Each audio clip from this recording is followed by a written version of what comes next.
We're working remotely this week on Talking Cars, and we discussed how you can kill the coronavirus in your car. We talk about our test results of the all-new 2020 Toyota Highlander, and we answer audience questions. Next on Talking Cars.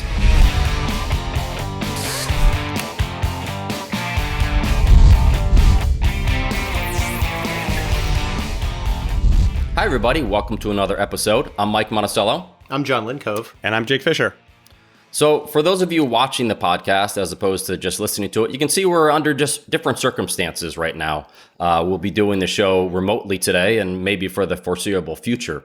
But we want to keep bringing you this podcast. We know a lot of people are at home right now, and maybe the podcast can even be a bit of an escape for you with everything that's going on out there. So we want to keep on talking cars with you, all you guys and gals out there. So remember, the best way to reach us is through talkingcars@icloud.com. Send us your questions, comments, 30-second video clips. We'd love to hear from you. So let's start the show off. And we're actually going to talk about the coronavirus as the first topic because, you know, we're all driving cars still. And the question is, how can you kill the coronavirus in your car without damaging the interior?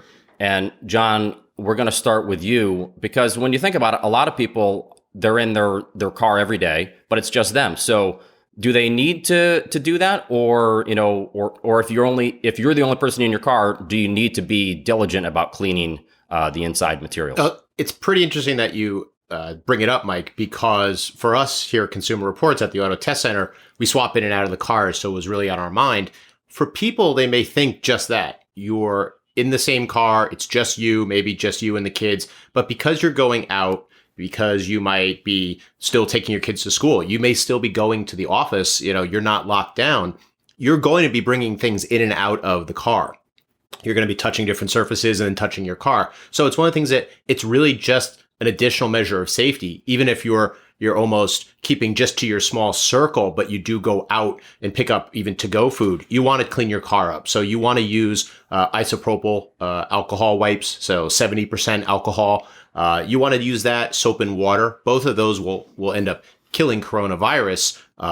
You know, that's on the car. It's settled on there from a sneeze or from spittle or something like that.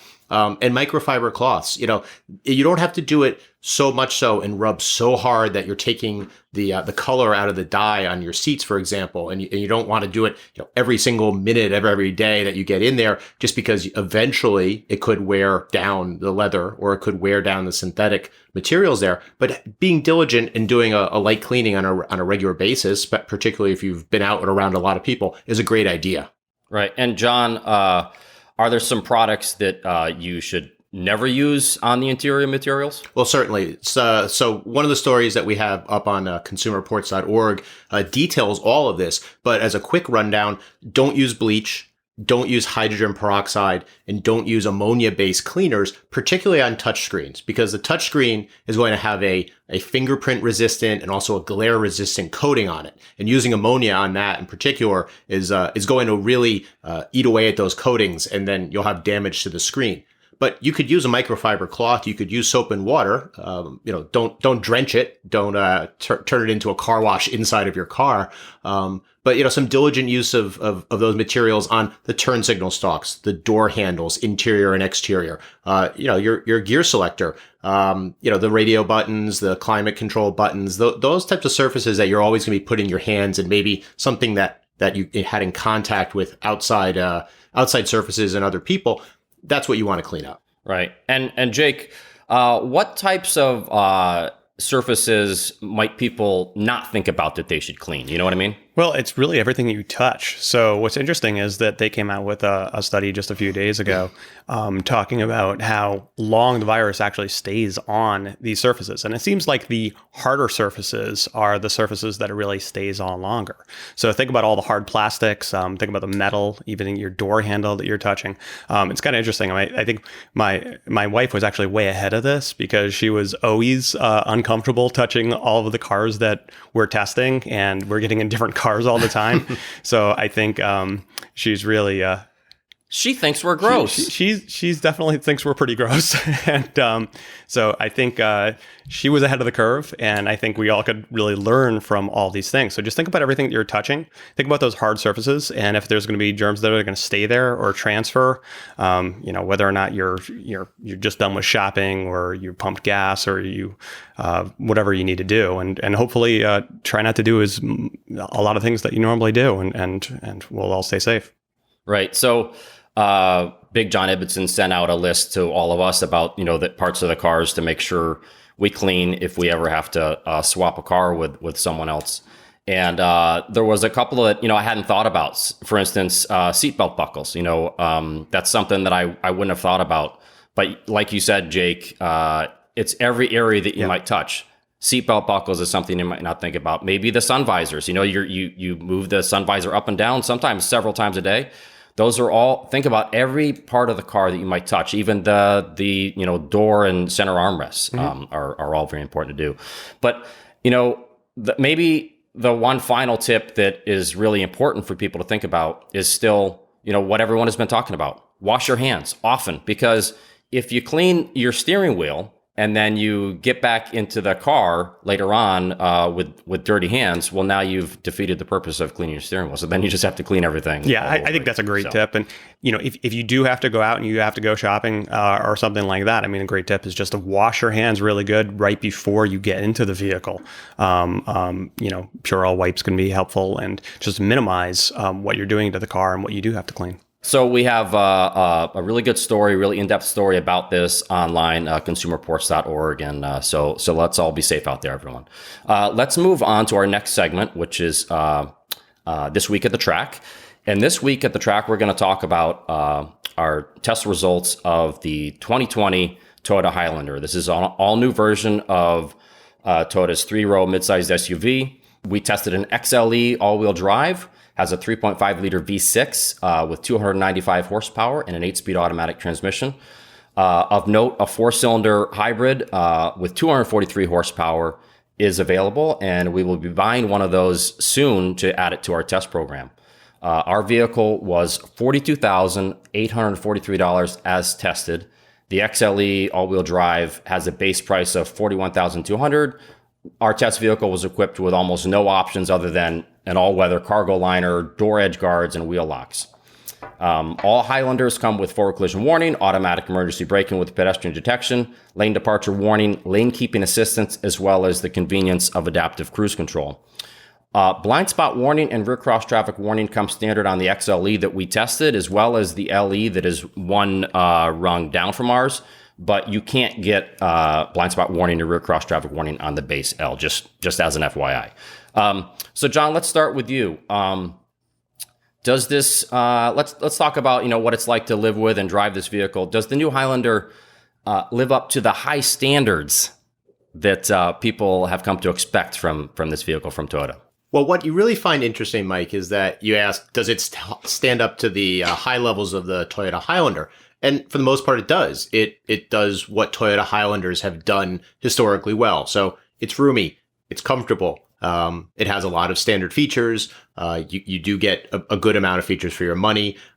It has a powerful V6 engine. The transmission is smooth, but it really doesn't stand out in one area. And for years, the Highlander was, the Highlander and the Pilot really matched up against each other as the Honda Pilot and the Highlander matched up against each other as the top targets for all these other manufacturers. And now it's almost as if the baton's been passed to the Hyundai Palisade, the Kia Telluride, the Subaru Ascent. All these other manufacturers have come out with really competitive, if not better, 3-row SUVs. And the Highlander, isn't necessarily long in the tooth, but it may not have achieved enough to really jump over those vehicles and take its place again at the top of the mid-size 3-row SUV segment.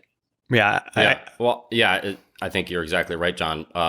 Jake, I'd love your input on that as far as where does it stack up against these what were newer competitors, and also what are your feelings about driving the vehicle?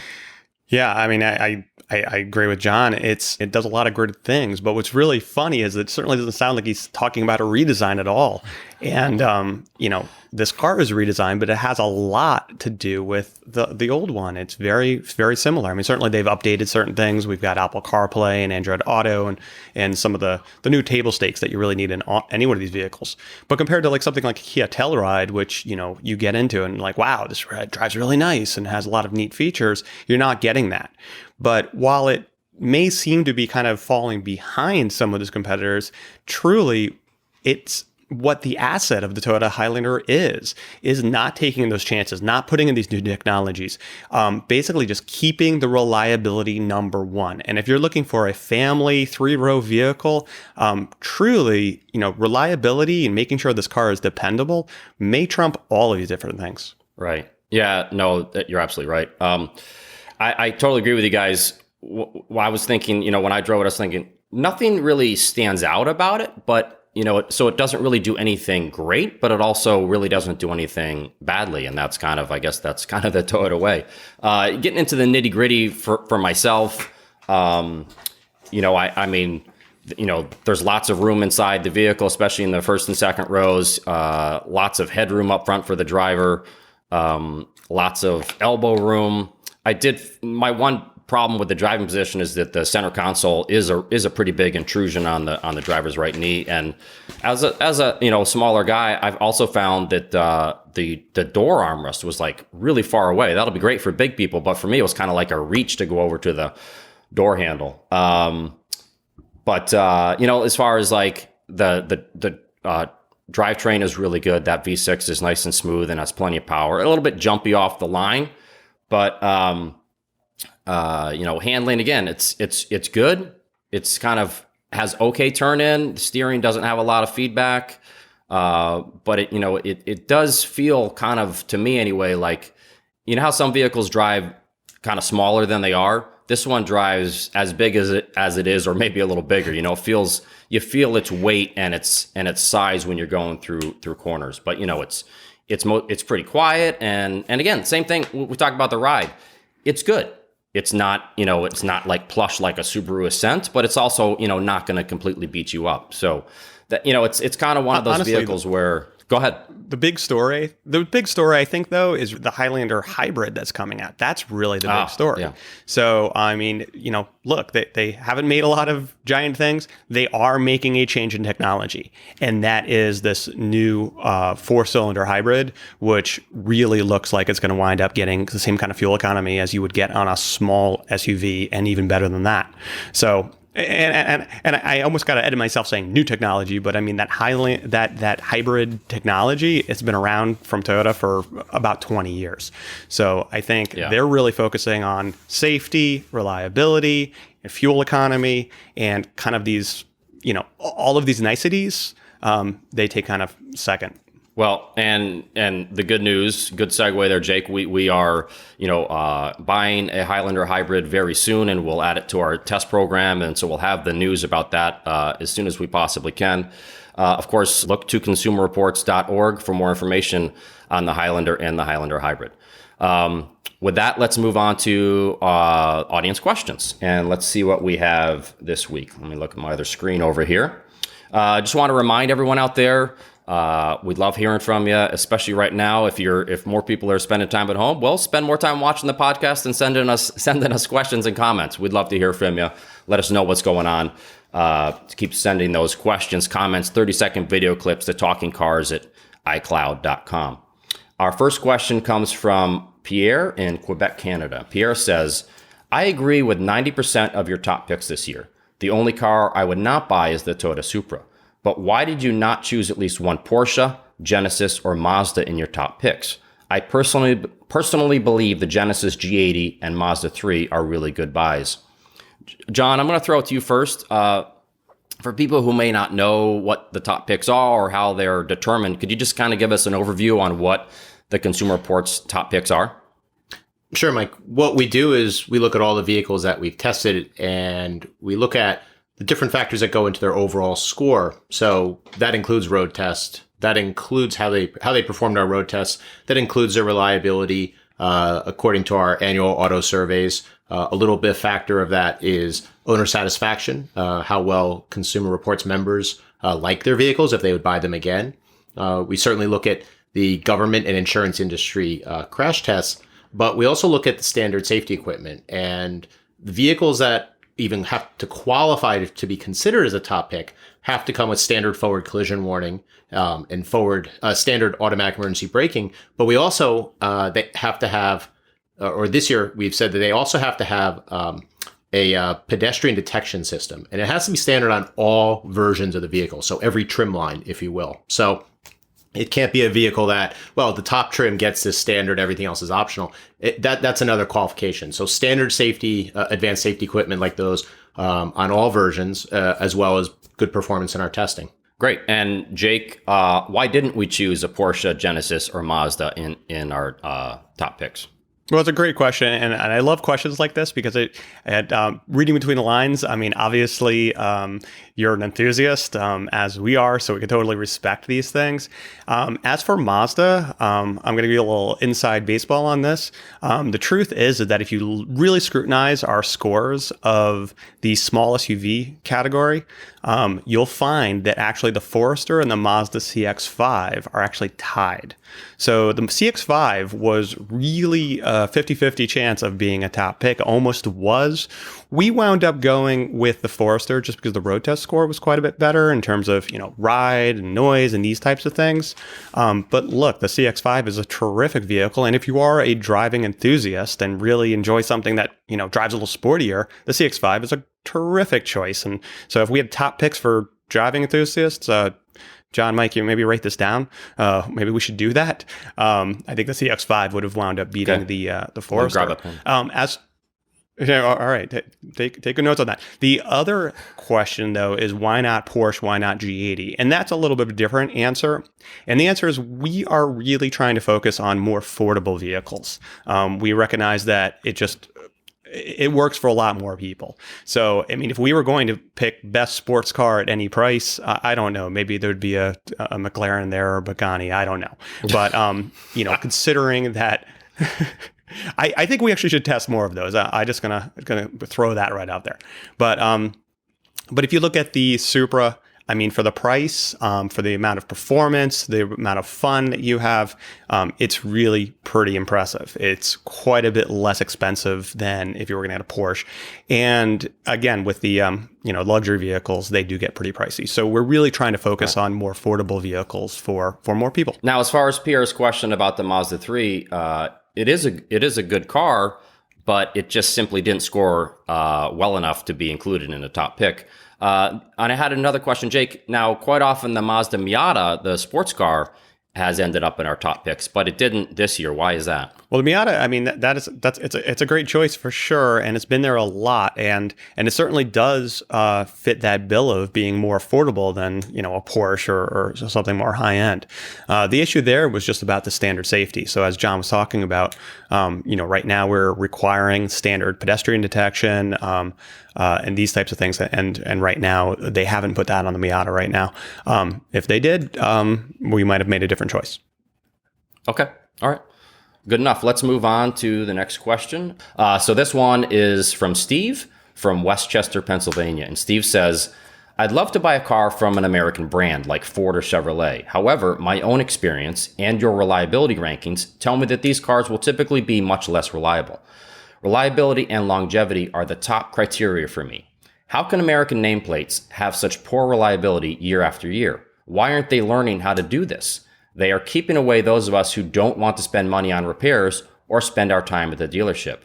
So, Jake, I'm going to throw this to you first. First of all, is Steve correct that American car makers typically don't have the reliability of Japanese cars? Well, for the answer about American cars, I mean, they're not always less reliable. On average, yes, but it's all about the cycles. Some of the vehicles that have been around for a long time and have been redesigned, they're actually pretty good. But that's the issue, is that a lot of the domestic cars, they aren't on that tight schedule. If you look at Toyota and Subaru, it's like almost every 5 years for the most of their vehicles, like clockwork. And when you go a longer distance, you wind up redesigning a lot of things. We were just talking about the Highlander, right? I mean, like clockwork, they redesigned it. They didn't really change a whole lot, a lot of carryover stuff. When you look at like Ford Explorer or something like that, whole new platform, I mean, they really make a lot of changes. When you make a lot of changes, I don't care where the car is from, if it's from Japan or Korea or domestic, it's very difficult to keep the reliability up. So it really has to do with how much changes. And we see a lot of changes with a lot of American redesigns. So it sounds, Jake, like it's just a different philosophy between the way the American car makers do it and the Japanese, yes? Yeah, I think that's a lot to do with it. And just, so people know there are some, it's not like there aren't any reliable American cars out there. If you look at like the Chevrolet Impala, the Chrysler 300, Lincoln MKZ, Ford Ranger, all good vehicles and above average reliability. And then, something like the Ford Edge is also a really good SUV with average reliability. So there definitely are some out there that are pretty good. But there's a trend. A lot of those vehicles you talked about, they've been around for quite a while. Oh yeah, you're right. That's what I'm talking about.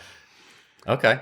All right. Well, let's move on to the next question. This comes from Ray from Henderson, Nevada. And Ray says, many of the newest cars, including my Audi A6, have a sport or dynamic drive mode. This seems to increase the RPMs in the vehicle, and I was wondering if it's safe to keep the car in this mode at all times. Does it affect engine or transmission reliability? Thanks for the service you provide, and shout out to the crew, especially the two mics. Hey, Jake, let's go to you on this. So it's kind of a two-part question actually. Let's deal with the reliability first and the safety second. Will running your car in a sport mode, which Ray's correct, it quite often affects, transmission parameters, throttle, sensitivity and things like that. But he's mostly focused on the transmission. Could running it in sport dynamic mode affect the reliability of a vehicle? No. I mean, if you drive it in a sporty way, I'm not going to comment on that. But if you put in that mode, which generally, I mean, look, it's sometimes it'll make the suspension a little stiffer, the turn and response a little different, and that transmission. So it'll often rev up higher. You'll have be in a lower gear for every considerable speed. That's not going to hurt your car. That's not something you have to worry about. If you have the engine revving high, if anything, you're going to use your brakes less. So you could have more engine braking. But the engine's quite happy driving at that higher RPM. Really shouldn't hurt anything. Might hurt some fuel economy, but not about reliability. And even sometimes these cars, if you have it in sport mode and also put the gear selector over into the sport transmission mode, sometimes they shift a little faster and maybe a little more abrupt, but that shouldn't affect it either. No, okay. You're going to be fine. Okay, and what about the safety question? Because again, with whether you put it into sport, sometimes a sport mode will affect the electronic stability control in terms of how aggressive it is at keeping track of wheel spin and things like that. Or you switch to a dynamic stability control mode, which loosens the stability up so that you can, maybe get the car a little more sideways through a turn or something. Could that be something that could be dangerous for people if they're not ready for it? So, Mike, not everyone drives like you and me. Hey, I'm here. And you, John, too. You're still on this podcast, John? Yeah. Oh, wait, the video cut out there. I didn't know you were there. Okay, I see you now. Got it. You were in a different window. No, I mean, the truth is that it's not going to really, I mean, look, if you put it in that mode, you can get the car a little bit looser. It could affect your emergency handling. That's true. But in normal driving, you're not going to see any difference. But if you're just normally driving, you should not be in any of those modes. You want the maximum safety. And if I could jump in, so my dad bought the old Corvette Z06 that we tested, a number of years ago, and he tracks it.